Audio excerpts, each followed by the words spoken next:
대한민국 정치사에서 가장 기이한 인물을 꼽으라면 단연 이 사람일 겁니다. 국회의원이면서 동시에 조직폭력배 출신이었고 독립운동가의 아들이면서도 친일 의혹에서 자유롭지 못했죠. 그의 삶을 한마디로 정의하기란 불가능에 가깝습니다. 어떤 이들은 그를 민족의 혁객이라 부르고 또 다른 이들은 그저 시대를 타고 올라간 폭력배일 뿐이라고 평가하죠. 오늘은 드라마와 영화로 미화된 인물이 아닌 실제 역사 속 김두한의 진짜 모습을 파헤쳐 보겠습니다. 먼저 그의 출발점부터 살펴볼까요? 김두한이라는 이름이 대중에게 각인된 건 사실 드라마 야인시대의 영향이 압도적입니다. 작품 속에서 그는 일본인들에게 끌려가는 조선 여성들을 구출하고 억압받는 동포 상인들을 지켜주는 의로운 인물로 그려지죠. 마치 조선시대 의적 홍길동이나 전우치를 연상시키는 영웅적 이미지였습니다. 그런데 실상은 어땠을까요? 김두한은 분명 독립운동가 김자진 장군의 아들이었고 일제강점기 시절 조직을 이끌며 활동한 건 사실입니다. 하지만 의로운 혁객이었는가에 대해서는 의견이 극명하게 갈립니다. 역사학자들은 그를 철저한 실리주의자로 분석하죠. 자신에게 이익이 되는 방향으로만 움직였고 당시 수많은 조폭 두목들 중 한 명에 불과했다는 평가가 지배적입니다. 더 충격적인 건 친일 논란입니다. 공식 문서로 명확히 남아있지 않아 확정하기 어렵지만 미국 측 자료에는 일본인들을 위해 일했던 테러리스트이자 정보원으로 기록되어 있습니다. 물론 이 문서 역시 증언을 바탕으로 작성된 것이라 100% 신뢰하긴 어렵죠. 이처럼 그의 행적은 명확한 증거보다는 증언과 소문으로 점철되어 있어서 진실을 파악하기가 매우 까다롭습니다. 흥미로운 점은 그의 말년 행보입니다. 박정희가 집권한 이후 김두한은 의원직을 걸고 국회에 오물을 투척하는 초유의 사건을 일으키죠. 감옥에 갇히는 것도 마다하지 않았습니다. 또한 김자진 장군 명의의 독립유공자 연금을 매달 고아원에 기부하는 선행도 펼쳤고요. 이승만과 박정희 권력에 정면으로 맞섰던 사람이기도 합니다. 이렇듯 그의 인생은 끊임없이 양극단을 오갔습니다. 그럼에도 대중들 사이에서는 긍정적 이미지가 우세한데 이는 드라마와 영화의 영향력이 절대적이었다고 볼 수 있죠. 미디어가 만들어낸 이미지와 실제 역사 사이의 괴리가 이토록 큰 인물도 드뭅니다. 그의 회고에 따르면 13살 무렵 집안 형편이 어려워져 서울로 올라왔다고 합니다. 그곳에서 조직에 들어가게 됐다는 얘기도 있고 여러 버전의 이야기가 존재하지만 정확한 경위는 미스터리로 남아있죠. 13살이면 아직 어린아이인데 어찌됐든 조직 생활을 시작한 건 분명해 보입니다. 놀라운 건 그의 성장 속도였습니다. 싸움 실력 하나만으로 빠르게 세력을 키워나갔고 불과 18살에 서울 최대 극장가를 장악하며 가장 악명 높은 인물로 떠올랐죠. 싸움을 정말 잘했던 모양입니다. 솔직히 저 같았으면 그 시절 그곳에서 그를 마주쳤다면 전력 질주로 도망쳤을 것 같네요.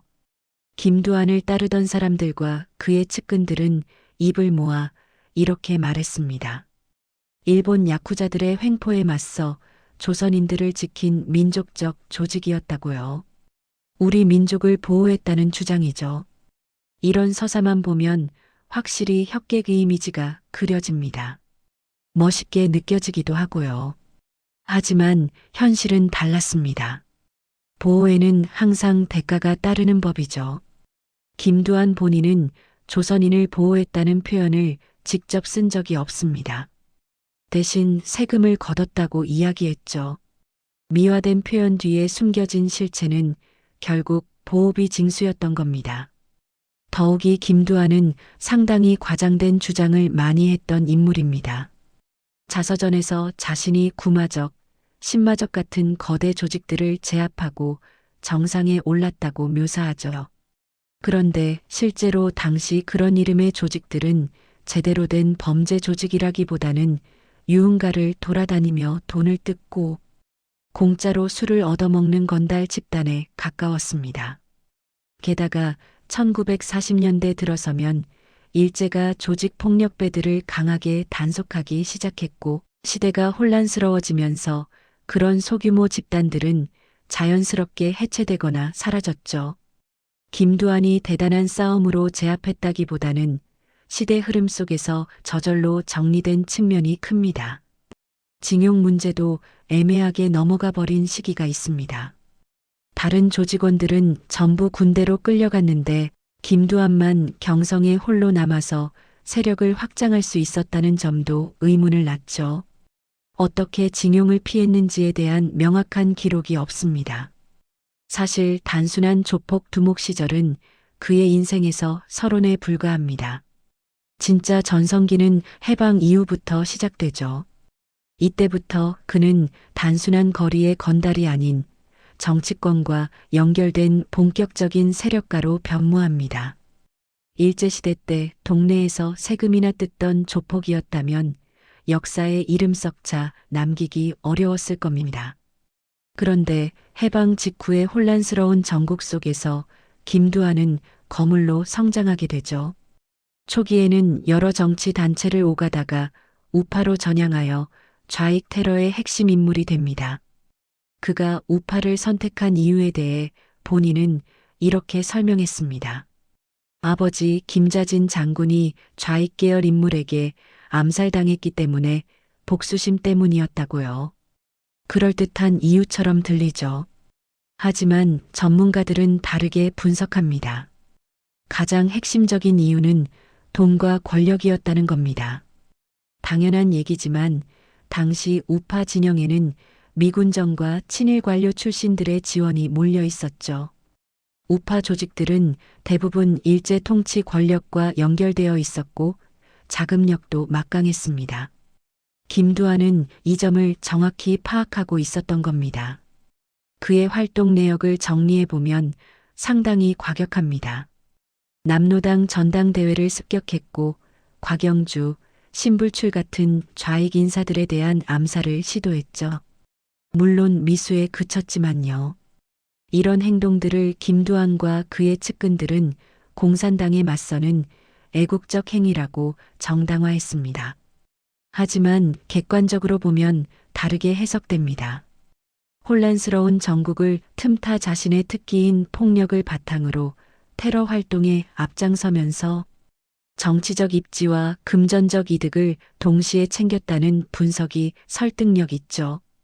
순수한 이념이나 애국심보다는 실리를 쫓았다는 겁니다.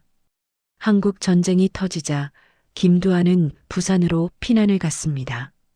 그리고 전쟁이 끝난 뒤 37살의 나이로 국회의원에 당선되죠. 이 소식은 신문에 대서특필될 만큼 화제였습니다. 왜냐하면 요즘으로 치면 연예계 가십거리에 나올 법한 인물이 국회에 입성했으니까요. 의원이 되자마자 그는 또 사고를 칩니다. 첫 선거에서 공천을 받지 못하자 난리를 쳐서 자유당에서 결국 공천을 받아내죠. 이런 일련의 과정들이 전쟁 이후 혼란스러웠던 한국 정치의 민낯을 적나라하게 보여줍니다. 지금도 그렇지만 무소속으로 당선된 의원들은 결국 어느 당에든 소속되게 마련이죠. 김두한도 처음엔 자유당에 합류했습니다. 그런데 얼마 안 가 계엄 문제로 반대 입장을 보이며 또다시 난동을 부려 결국 탈당하게 됩니다. 의원 생활을 하는 동안에도 그의 폭력적 성향은 계속됐습니다. 거리에서 기른 습성이 쉽게 바뀌지 않았던 거죠. 싸움과 말썽이 끊이질 않았는데 가장 큰 문제는 조폭 시절의 습관을 전혀 고치지 못했다는 점입니다. 부정선거 연루 의혹, 부동산 불법 거래 혐의, 폭력 사건에 이르기까지 각종 범죄 혐의가 끊임없이 그를 따라다녔죠. 심지어 화가 나면 사람을 직접 때리는 일도 서슴지 않았습니다. 의원이라는 신분이 무색할 정도였어요. 1957년에는 정말 엄청난 사건을 터뜨립니다. 국회의원이라는 자신의 지위를 무시당했다며 국세청장을 폭행해버린 거죠. 결과는 뻔했습니다. 다음 선거에서 낙선했죠. 그런데 놀랍게도 8년 뒤 다시 재선에 성공합니다. 이 시기 정당들은 김두한을 받아주길 꺼려했습니다. 이유가 있었죠. 당시는 박정희 시대였는데 군부 세력이 집권하자마자 제일 먼저 한 일이 정치 조폭들을 대대적으로 숙청하는 것이었습니다. 김두한 같은 인물은 정치적으로 부담스러운 존재가 됐죠. 그리고 1966년 대한민국 국회 역사상 최악의 사건 중 하나가 벌어집니다. 바로 국회 오물 투척 사건이죠. 이 사건으로 김두한은 영원히 역사에 각인되게 됩니다. 박정희 정권에 반대하며 실제로 분뇨를 국회에 던지면서 이 새끼들아를 외쳤죠. 놀라운 건 여론의 반응이었습니다. 대부분의 국민들이 김두한의 행동을 지지했던 겁니다. 박정희 독재에 반대하는 행동이었으니까요. 국민들은 그를 용감한 투사로 봤죠. 하지만 당연히 그는 감옥에 갇히게 됩니다. 출소 후인 1967년 신민당 후보로 선거에 나섰지만 이번엔 낙선했습니다. 이후로는 특별한 활동 없이 조용히 지내다가 1972년 고혈압으로 세상을 떠나게 되죠. 향년 55세였습니다. 정말 그의 인생은 롤러코스터 같았습니다. 제가 자료를 조사하면서 느낀 건 양쪽 진영의 평가가 너무나 극단적으로 갈린다는 점이었어요. 상당히 혼란스러웠습니다. 야인시대 같은 드라마나 영화에서는 협객, 의적의 이미지로 그려지지만 실제 자료를 파고들수록 그냥 폭력배에 가까웠다는 생각이 들더군요. 김두한이라는 인물을 어떻게 평가해야 할까요? 민족의 협객인가 아니면 시대를 타고 올라간 기회주의자인가? 이 질문에 명확한 답을 내리기는 어렵습니다. 다만 확실한 건 그의 삶이 일제강점기부터 근현대사를 관통하는 대한민국의 혼란스러웠던 시대상을 그대로 반영한다는 점이죠. 독립운동가의 아들로 태어나 조폭이 됐고 좌익 테러리스트로 활동하다 국회의원이 됐으며 말년엔 독재에 맞서 싸운 투사의 모습도 보였습니다. 이 모든 게 한 사람의 인생 속에 담겨 있다는 게 놀랍죠. 결국 김두한은 선악으로 단순하게 재단할 수 없는 복잡한 인물입니다. 그를 영웅으로 보든 악당으로 보든 그것은 각자의 관점에 달려 있죠. 다만 역사를 공부하는 입장에서는 미화도 폄하도 없이 있는 그대로의 사실을 직시하는 게 중요하다고 봅니다. 드라마는 드라마일 뿐이고 진짜 역사는 훨씬 더 복잡하고 모호하며 때로는 불편한 진실로 가득하다는 걸 김두한의 삶은 잘 보여주고 있습니다. 여러분은 김두한을 어떻게 평가하시나요? 댓글로 의견을 남겨주시면 감사하겠습니다.